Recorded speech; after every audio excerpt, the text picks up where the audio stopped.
We welcome to the show Trevor Laird. How's it going? Good, very good. I can't complain, as I say. I'm eating, the kids are happy. It's nearly Christmas. That's not a great sign, but here we go. Yeah, not long to go, is it? Uh, again. So you played the part of Ferdy in Quadrophenia. What are your Yeah. memories of that time? Oh man, it was just a great time. I remember, of course, Phil Daniels and myself were close friends before we even did the film. We were at the Anna Scher Children's Theatre, and I must just say, Anna Scher, our drama teacher, and she taught a lot of people at the Anna Scher Children's Theatre. Kathy Burke, Linda Robson, Pauline Quirk, Ray Burdiss, who's now a film producer. Lots of different. Susan Tully, who's a director on TV. She passed away a couple of weeks ago, so I've got to big up Anna Scher. I know Phil would want me to do that as well. So as I say, Phil and I were close friends when we were, around 16 years old. And at the time, we knew the album because our friend up the road was a bit of a hippie. We used to go to his house and listen to music, and he got us into the Who, and we used to listen to Quadrophenia and think, wow, what is this all about? It's fantastic, but it's a story going on here. And then we'd look at the pictures in the album and look at the front cover. We finally worked out, oh yeah, look, there's a picture of the Who in each of the mirrors of the scooter. So Quadrophenia is like schizophrenia, but it's like the four parts of the Who. We worked all this out. Anyway, point is, there was no part for Ferdy in the film. That character wasn't in the film. And Anna said to me, she said, look, Trevor, which is how the children's theatre worked that we went to, they're coming down to see some of the guys for this film, Quadrophenia. Would you just do some impros with them? And just, we're going to do some scenes. That's how we used to do auditions and so on. And you can just be a part of it to help out. There's no part for you, but, it's you helping out your colleagues. That's fine. Anyway, on the day, Frank Rodham and Pete Townsend, turned up. We didn't know who Frank Rodham was, but we knew who Pete Townsend was. He was, the main man in the Who. Was sat at the back watching this, and I was doing my act. I remember when I was an 8, 9-year-old kid. My brother, my older brother, who came over from Jamaica when he was 14. I was 5 or 6. That's when I met him. And his best friend, Errol, was a mod. And I remember by then he was an apprentice mechanic, and this guy used to come round and pick him up on his scooter. And I used to hear the scooter coming up the road in Islington where I live. Oh, it's Errol, it's Errol. And every time I'd go open the front door, I must have been 7 or 8 years old at the time, to go near him. He always used to wear a beautiful silver tonic suit. And he used to go, whoa, whoa, whoa, kid, watch the moth. Watch the cloth, moth. Don't come near me. You can't touch my clothes. Anyway, I remembered this. And so that's what I was doing. That's what I thought mods were, and doing my impersonation of being, peeled up, high on speed. And just in the scenes that we were improvising, I'd be going, whoa, whoa, don't come near me. Watch the cloth, moth. Anyway, apparently, I found out later on, Frank told me, and then subsequently I spoke to Pete Townsend himself. Apparently, halfway through this, Pete Townsend leaned over to Frank Rodham and said, that kid, the black kid there, it really reminds me of this guy, Winston, that we used to get our pills off when I was a mod back in the day. And so Frank, being a documentary man and so on, he turned around and said, really? Oh, we'll put him in the film. We'll write a part in for him. So that's literally how I got my part That's in the film. brilliant. So if you never saw that when you were a kid, you never would have improvised that in the future, and you never would have got the role. Probably not. That's all I knew No. about mods. My older brother's good friend Errol, you know what I mean? So anyway, Phil wasn't even there. Phil was in Africa making Zulu Dawn. Phil had a lot of experience from being a small child, because little skinny git that he is. He always had was getting work from a small child, and now he was 17, 18 then, and he was a teenager, but he was still getting work. So he got a part in this film Zulu Dawn as the bugler, the little bugle boy that was out there, But anyway, he was still in Africa when all this was going on. So I was thinking, bloody hell, Phil's going to miss out on this one. I mean, it was all in the papers. Adam and Johnny Rotten, who was going to be the boy that plays Jimmy in Quadrophenia. This was a big thing in the paper. And I thought, bloody hell, we used to like this album. We used to sit down, listen to it, go through the pictures together, the black and white pictures. Phil's going to miss out on this one. That's a shame. Anyway, they didn't find anyone. Phil came back from Africa, and he was in a complete state. You know, he'd fallen very ill over there, and when he came back, he was skinny, he was grey, ashen. His tongue was like split down the middle and yellow. He was really looked ill. And he said, "Oh man, I'm going up for quadrophenia, Trev." I said, "Oh right, yeah, great." He said, "I've already got a bit in it. Put me in." You know what I mean? And he said, "Oh man, all right." I'd say anyway. He went up, and as he says himself, uh, Frank, they saw him, Frank and Pete, and said, "Oh my God, you look ill. You go away, go home, get yourself sorted out. Come back next week because you're not well."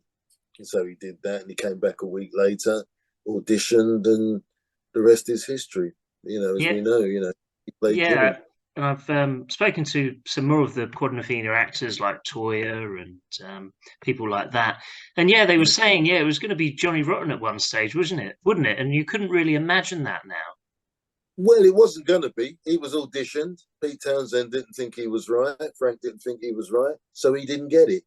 Yeah, Toya, because she was a bit of a punk rocker, and she actually, when they got Johnny Rotten in, it was Toya they got in to play Steph when they did their impro or whatever audition they were doing.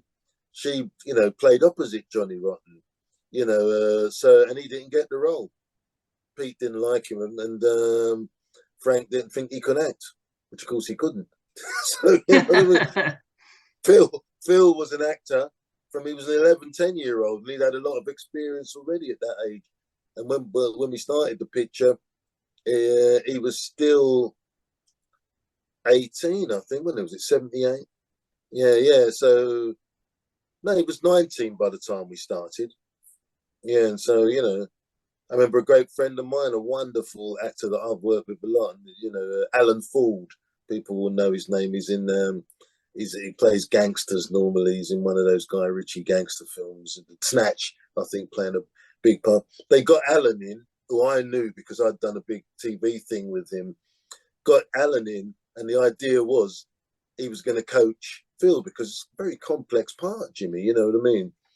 And so they got him in as a sort of well-known working-class Cockney actor at the time.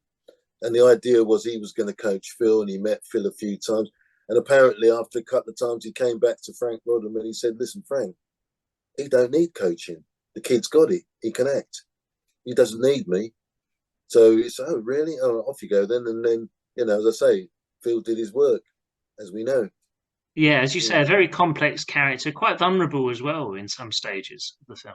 Absolutely, absolutely. Very vulnerable.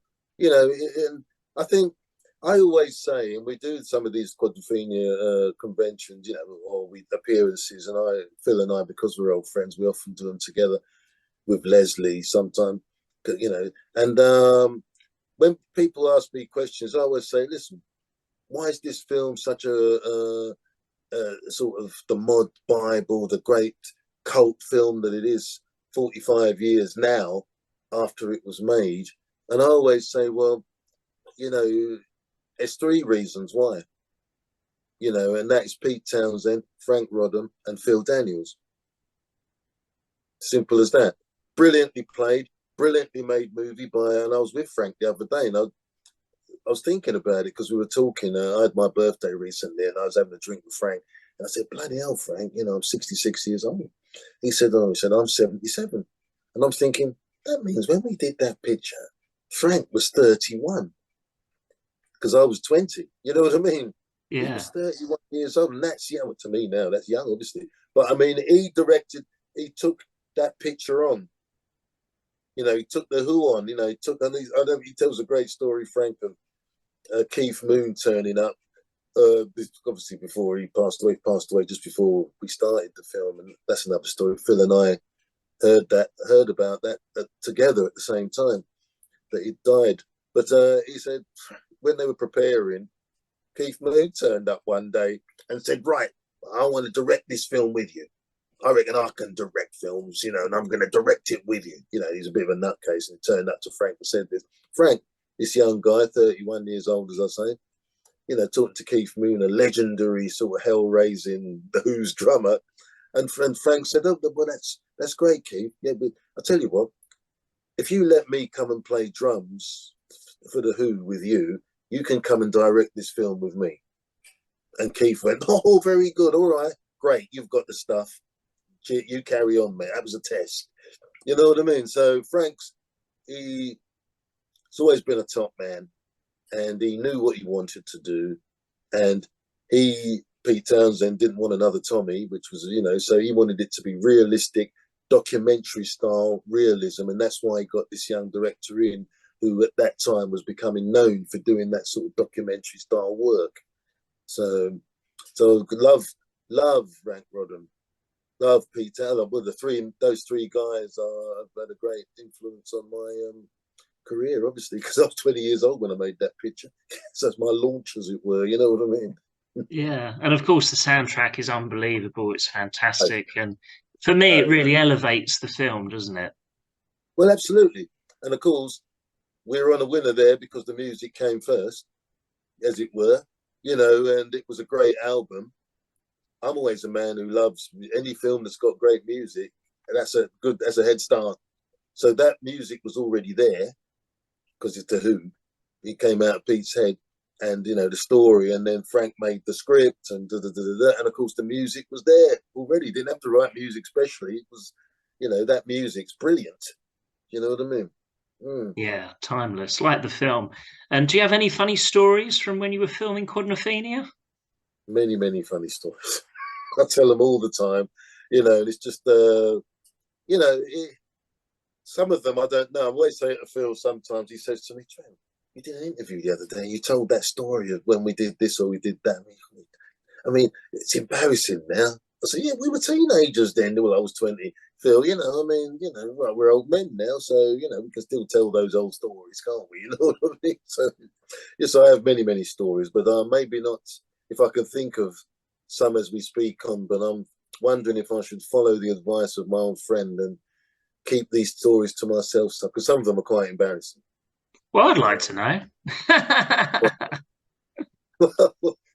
Some of them, a bit, I mean, the one that springs straight to mind, and I don't even know if I should tell it because it actually concerns members of the Who. Well, Roger Daltrey himself, you know what I mean? Who had been, of course, was in Tommy, and the rumours were that there was a big falling out because we don't know this for a fact, but he had suggested that he could be in Quadrophenia himself and play Jimmy, and Pete Townsend said, oh, don't be stupid. We're going to make this film real. We've got to get a real kid, and there was a bit of something there, because Roger's into his acting. But anyway, the first day of filming, Phil and I standing on a street corner. I hadn't seen him for a few days because Frank had him up at the hotel, the Queen's Hotel. We were all staying at another hotel down on the further up towards the other pier, the pier that's now been burnt down at Brighton. And, we were going to start filming. We were in Brighton. We were all, young people, boisterous, etc. But he removed Phil because he didn't want Phil getting too drunk. He had a serious piece of work to do, as we see. So anyway, the first time I saw Phil in about a week, because we were down in the Brighton practicing this, that, and the other, but Phil wasn't allowed to hang out with the rest of us, because he had serious work to do and he had to sort of study. So first day of filming, we're on the set, all on the street, on the front, on the front of Brighton, and Phil's on the other side of the road. I see him and he's hyped up, he's ready to go. We're going to start shooting. He's been studying this script for weeks. They've had him, Frank's been telling him this, Pete's been telling him, everyone's been on him, right, this is that bit, this is who Jimmy is. And I could see it, and he was ready to go. Brighton riot scenes, that's what we did first. And I went, Phil, run across the road to him. How's it going, man? You ready? We're going to get going now. Oh, this is going to be great. And then Roger Daltrey come around the corner. He goes, Phil. And he called him over, and I was there, obviously, with him. And he said, just wanted to give you a bit of advice. As you know, I've done a couple of films now, Tommy and so on, and the Americans have got this thing, and which now, of course, we all know we've made films with Americans and so on.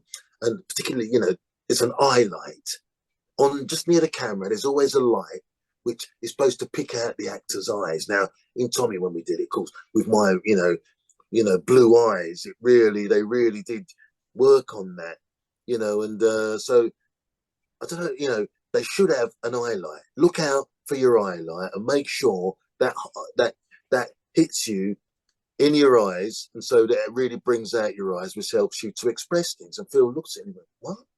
Fuck off, Roger. You know, I'm an actor, not a model," and stormed off. And I was sort of stuck there in the tree, and sort of off I went. You know, that's one, you know, but you know, one story. But there's many, many other stories, of course.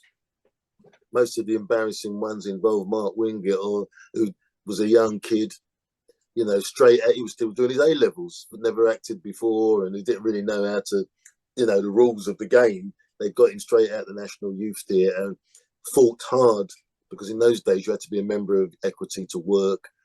And they fought Patsy Pollock and Frank Rodham. No, this is the kid we want. He's got to play the character of Dave. He's got that raw, rough edge, you know, and that's what we're looking for, that raw, rough energy that he brings to it. You know what I mean? Crazy young kid energy. And they fought for him, and the union let him do the job. And but you know, he was mad, Mark. He was a punk rocker from Portsmouth in reality. He was crazier in real life than he was in the picture, you know.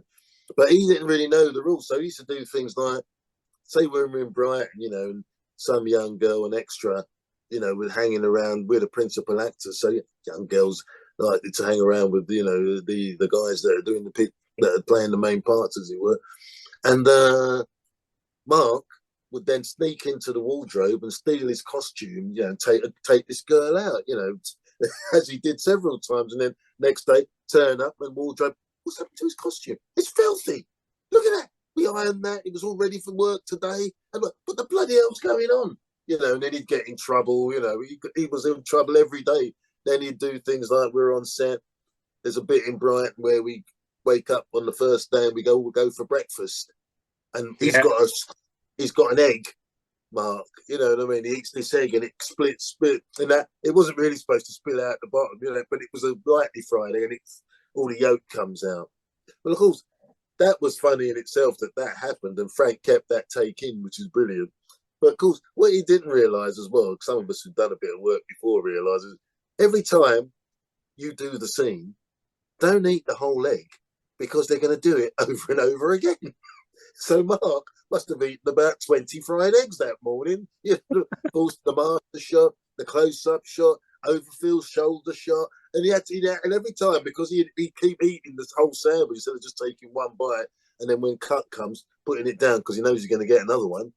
So he was as sick as anything by the end of the day, because he'd eaten so many fried eggs, let alone spilling the one that actually the take comes out the bottom of the bread all over his costume. And we all cracked up laughing, of course, for real. Yeah. So it's great little stories like that, you know, many, many of them, because we're all young and having a great time, you know. And was that the most fun you had filming in Brighton when you filmed those scenes? That was the start of the picture, yes. I suppose it was really that 2 weeks in Brighton, because it was so exciting, and it was those scenes, and it was running around and jumping around, and you know, stunt men all over the place. You know, I remember, well, one last story. To protect us during the riot scenes, they used to put a stunt man on either side of us. All of us had a stunt man next to us, so that we didn't get crushed, and their job was to protect us, you know, as it were. And I remember one time, there's a big bit, we're all running down the road, screaming, we are the mods, etc.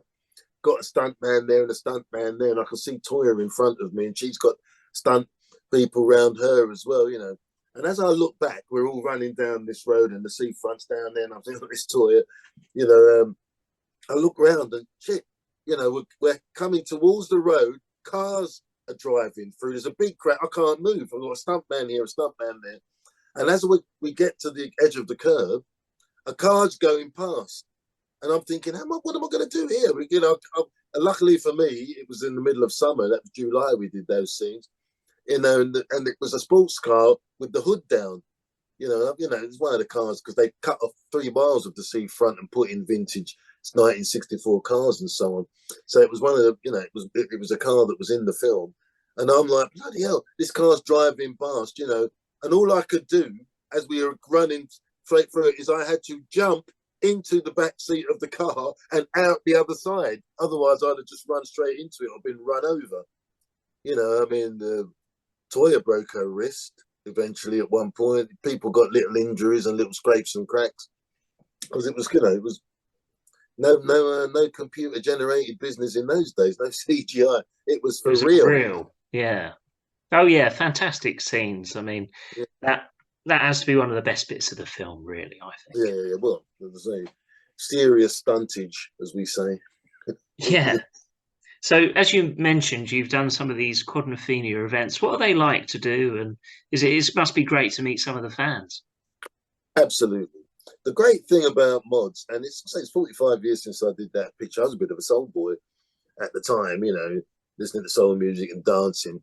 But over the years, I've very much come to appreciate mods because they're great people, very respectful. They just love the film. So it's lucky for us we're in the film because they always give us, the time of day and warmth. But, the great thing about mods is what they like. You do some of these appearances for different things. I've been in Doctor Who, so I've done those ones as well. And what people and people want you to go on stage and they ask you questions, and they do that at the Quadrophenia ones as well. Ask you questions like we're talking now. Great stories that you remember, or this, that, and the other, or what? How did you get your part? All this stuff. But what mods really like is to have you. It's like a party. It's like we have the party scenes in the film or club scenes. So they'll invite you to do say whatever scooter club it is. I'm thinking some of the great scooter clubs in the northwest. From Preston all the way down to what my great mates who are in the it'll come to me in a minute. These guys always organise great dues. That we should be doing one next year. And what they just want you to be there.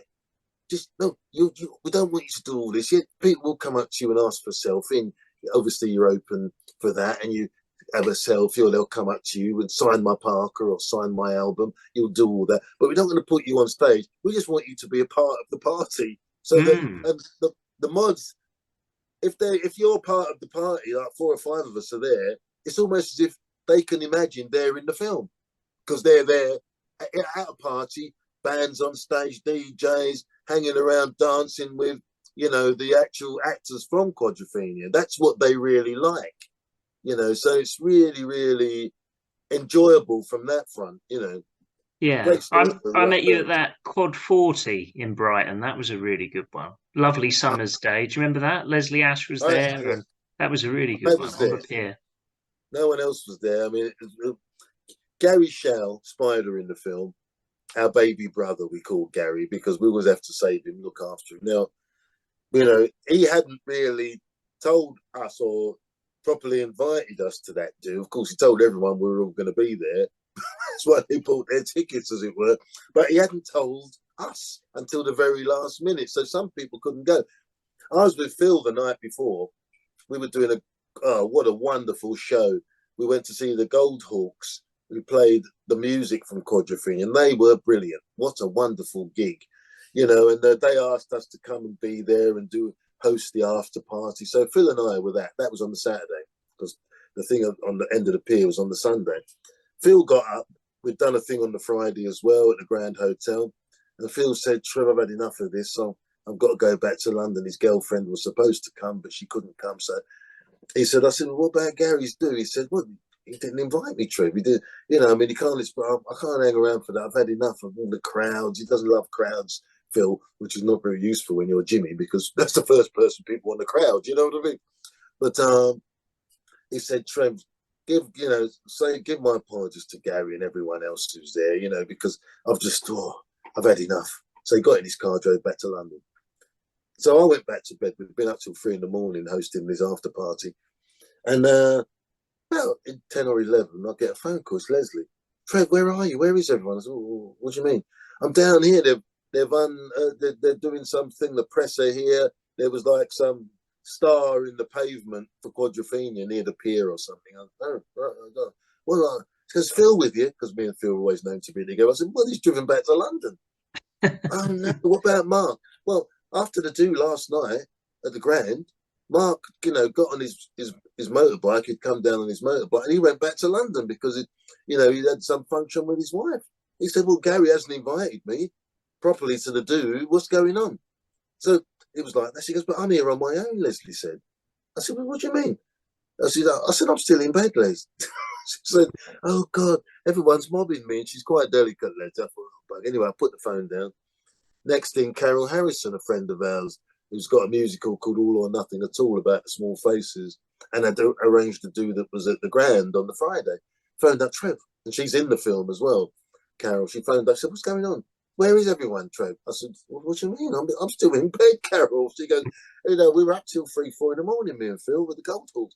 She said, well, there's no one here. It's just Leslie of the main cast that are on the poster. I said, oh, bloody hell. Anyway, I thought, all right. See, people are threatening to throw Gary into the sea. I said, oh, my God. He's done it again, Gary. I thought, I better get up. So I got up, got a quick shower, got dressed. Took me about 2 hours to get there because every 2 minutes, people were stopping me for selfies and signatures. So I walked from the hotel, the Grand, along a bit to walk up the pier. It should take 10 minutes at the most. It took me about an hour and a half to 2 hours because stopping for photos, stopping for signatures. Anyway, I got there.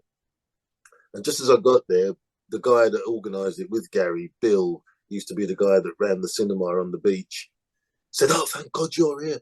God, they're threatening to kill Gary. I said, what? He said, get in there quick. So he threw me in the room, and it was just the Q&A. We were on stage, me and Gary and Leslie and Carol and a couple of other people that really had nothing to do with the film, but Gary just stuck them up on stage because they're, known or something. And of course, all the mods went, oh, hey, Ferdy's here at least. All calmed down. 5 hours later, I'm on my feet. I've been on my feet all day, signing and taking photos. I said to Gary, bloody hell, gal, you should have phoned us all up and invited us. Probably, yeah, everyone knew about it.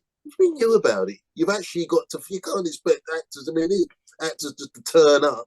You've got to phone people up and invite them properly. Oh, and all of a sudden, no one came to my do because they all want money. Well, they're professional actors, Gary. You're charging people £95 a ticket here. Where's the money going? It's going in your pocket. Certainly the lads might want to, their expenses as well. Anyway, that's what happened with that do. And me and Leslie were the only two of us there, and we did our best. And it was, as you say, a wonderful do. Lovely, beautifully warm weather at the end of the pier in that club. And then, give him his due for a wonderful do, 3 or 4, free bands playing, DJs, free fish and chips. And it was a really nice day. And I met people. But this is the point, you meet people. Like I met a guy and his girlfriend who'd come over from Austria. Wow. There was someone from Canada there that people introduced me to. Different people come from all over the world, Quadrophenia fans, hoping to see all the actors, and they're a bit disappointed because, frankly, it wasn't properly organised. Or, more likely to the point, someone thought they could keep all the money for themselves, and then their other cast members would just turn up and to do them a favour, It doesn't work like that, obviously, but I did in the end, and Leslie did. But so it goes, Yeah, it was good job. Good job you did, because I thought that's one of the reasons I invited you on to do the interview, because I thought it was very good and you had a lot of insight into the film. Yeah, look, I don't want to go on about it because we're all great friends, and I say Gary's like our baby brother, and we're always saving him from himself, as it were. But it all went well in the end, and it was a great do that he put together. Some of the other lads would be disappointed they missed it, no doubt. Mm. Yeah, maybe next time. So, yeah. What other roles have you enjoyed? Not Quadrophenia, but other roles that you've done. Well, I was lucky in that first year. Well, I say first year. I've been an actor for about 3 or 4 years, but after Quadrophenia, I pop up in Long Good Friday. But that's a smallish bit, nice bit. Oh wow! Then, what part's that then? Because I really like that. Well, I play a young guy who they come to interrogate. They're looking for someone. I'm a mechanic under a car. Oh right, okay. They kick the jack away when I won't speak to them, and in the end, of course, I tell them everything, And bless him, Bob Hoskins, who I love to death, God rest his soul. What a man! One of the great things for me, and again, I'll bring up the name of Anna Scher, our great teacher, because a kid like me was never going to be an actor. Working class kid from North London, a son of immigrants born in the 50s, in North London. So Anna Scher's Children's Theatre put me. But one of the things I love about being an actor, great, I've seen the world. I've made a bit of money. Not, I'm no Tom Cruise, but my kids eat. Is the great people you've met on the way. Actors are some of the greatest people you could ever meet. I mean, there are asses as well, of course, but I mean, people are Bob Hoskins. I mean, my first job as a 16-year-old, I had Jonathan Pryce, Tony Haygarth, and of course, and all these great actors that just took me under their wing, looked after me, and Bob Hoskins was one of those. And I remember being at the BBC when he was doing something and I was rehearsing something. I met him on the tube station at East Acton when Bob Long Good Friday was or was not going to come out because they weren't going to bring it out. Lou Grade owned it, thought it was too violent, didn't like it, was going to cut it up and turn it into an hour-long TV thing, taking all the violence and the good stuff out. Bob was practically in tears. He said, "Son," he said, "if we can't raise £1 million by Monday," he's given us till Monday, and it was Thursday, I think, then, to raise £1 million to buy the film off him. He's just going to cut it down to an hour, and put it on as a TV sort of curiosity. And after what a script. And, Barry Keefe, the writer of the picture, I'd done a couple of plays of his, and I have seen what a writer he was. He passed away as well. Anyway, the following week, I thought, well, that's the end of that. Probably won't happen. So following week, I'm at rehearsal at North Acton. They used to call it the Acton Hilton. Everything that was on the BBC used to be rehearsed in this tower block. So everyone was there, Morecambe and Mud. I was rehearsing something. I can't remember what it was. Bob was doing something. That's why I saw him there. And he said, I saw him in the canteen. And I said, "Bob, what happened?" He said, "You won't believe it, son." I said, "What happened?" He said, "I'm at this party on the Saturday. Me and a couple of guys thinking it was like a bit, party with rich people and so on. And we thought, well, there might be some people in the business that we could just chat to that might be interested." Anyway, I'm drunk. Nothing's gone right for us. I've lost the picture. And suddenly, this bloke, I hear this voice. I'm drinking heavily. Says to me, "Why are you looking so glum?" And I said, "Hey." Anyway, I told him the story, and I said, "Long Good Friday, it's a brilliant film, but it's not going to be put out because Lou Grade won't put it out because of blah, blah, blah."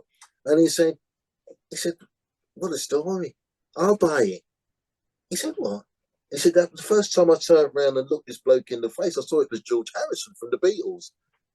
And he said he would buy it. And sure enough, Monday morning, George Harrison phoned up Lou Grade and said, "I'll give you £1 million for that film." I don't think he'd even seen it. For his film company, Handmade Films. Wow. Which he'd only started that film company, George Harrison, because he loved Monty Python so much. And he made all the Monty Python films. And then so one of the Beatles saved the Long Good Friday. I don't think many people know that. George Harrison bought it and put it out as a movie on Handmade Films, his company. And Bob, because he met Bob Hoskins at a party, liked him, heard his story, and thought, why not? Literally, I couldn't believe it when Bob told me the story. That's great, though, because I love that film, and I think we would have been robbed if that film never came out. I suppose my favourite part, or certainly the part I'm a lot known for in the black community as well, is a film called Babylon, which I made about a year after Quadrophenia. We started in the October, so just over a year after Quadrophenia, I made this film. So, I'm just turned 22 at that time. Wonderful film about, young kids and reggae and, a sound system. And it's just a wonderful, lovely script. And the reason why I did that film is because Martin Stallman, who did work on the Quadrophenia script, came up to me during Quadrophenia. He'd done a lot and said, "Listen, I've got this other film that I've written. I think there'd be a great bit in it for you. Will you have a look at the script?" And I said, "Sure." This film cost a tenth of what Quadrophenia. It's a very small budget, little film, guerrilla filmmaking. The wonderful Chris Menges, a winner of 2 Oscars as a cameraman, hiding under cars, shooting documentary style because they couldn't afford the extras. It's a wonderful little film. And then he went on to get his first Oscar for The Killing Fields. Chris, what a wonderful man, Chris Menges. Brilliant cameraman. You know what I mean? And that film was a wonderful little film, cost nothing. and that's my favourite picture that I've done because I've got a wonderful part in it as well, you know. And Great. Well, thanks a lot, Trevor. Sorry, we've only got like a minute now, so thanks a lot sorry, for I just joining talked us. too much, Chris. I talked too No, much. no, Sorry. it's perfect. Thanks a lot for joining us. It's been lovely to No, speak man. to you. And you, brother.